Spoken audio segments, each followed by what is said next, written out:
Good morning, student. Today we will learn about chapter 9 between the two world wars, Nazism in Germany and World War II.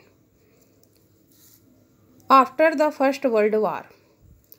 First world war के बाद क्या क्या हुआ इसको हम previous class में आपको बता चुके हैं। उसके जो आफ्टर जो है 1909 एंड 1955 के बीच जो मतलब जो भी हुआ था उसके बारे में भी थोड़ी संक्षिप्त थोड़ी सी आपको हम बता चुके हैं। Today now learn the conservative movements and fascism. मतलब हम आज पढ़ेंगे दक्षिणपंथी आंदोलन और फांसीवाद। जैसे कि हमने आप बताया कि अधिकांश जो कंट्री थे वो क्या किए थे, जो है लिबरल जो है डेमोक्रेसी स्थापित कर लिए थे, जिससे कई प्रकार के जो है आपसी संघर्ष भी हो रहा था।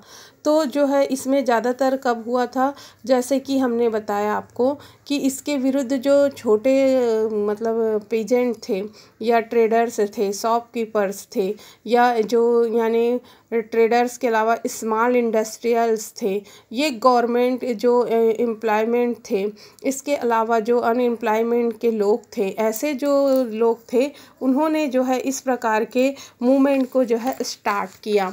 और मूवमेंट स्टार्ट करके जो है धीरे धीरे ये लोग जो है उसके विरुद्ध होते लगे, क्योंकि सबसे ज़्यादा इन पर इफ़ेक्ट किसका पड़ा था, जो ग्रेट डिप्रेशन 1929 को हुआ था। इसका जो है सबसे ज़्यादा इफ़ेक्ट इन्हीं जो पब्लिक हैं उन्हीं पर पड़ा था। इसलिए ये लोग मिडिल क्लास के लोग जो थे वो जो है अपनी जो प्रॉपर्टी है उसको बढ़ाने में तो लगे हुए थे, बट इसमें जो है ये जो वर्तमान शासन थी, वर्तमान जो व्यवस्था थी, सिस्टम थी, उसके जो है अपोज्ड हो गए थे।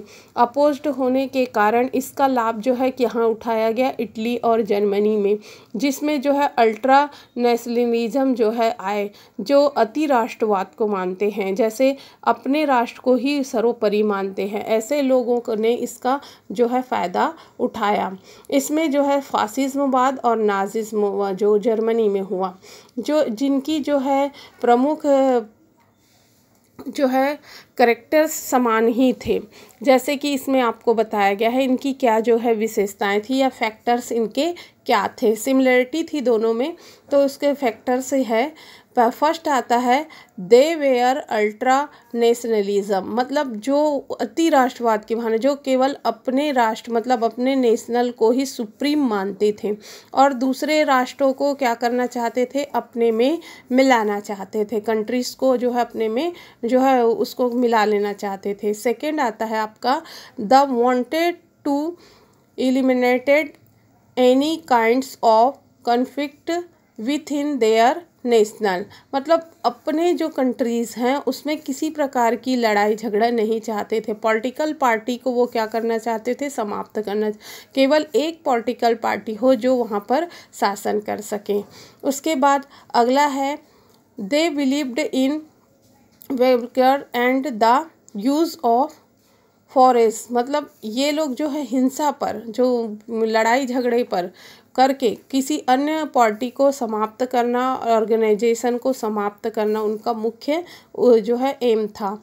इसके अलावा वो अपोज्ड थे किसके, डेमोक्रेसी के, जिसमें जनता रिप्रेजेंटेटिव आदि जो है इलेक्टेड करते हैं, वो सब उनको पसंद नहीं था। उनका मानना था कि जो ताकतवर है, जो सबसे ज़्यादा बलवान है, वही नेता होना चाहिए।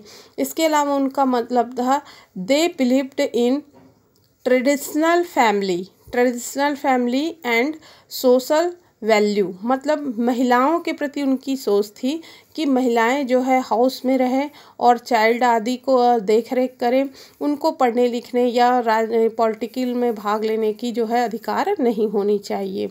इसके बाद उनका अगला वो था factors they responsible with in questions of the call of the supreme, मतलब एक ही जो उनके नेता होते थे, मतलब उनके जो भी मुख्य होते थे, उनके बातों को मानकर सबको उसी के समान कार्य करना होता था।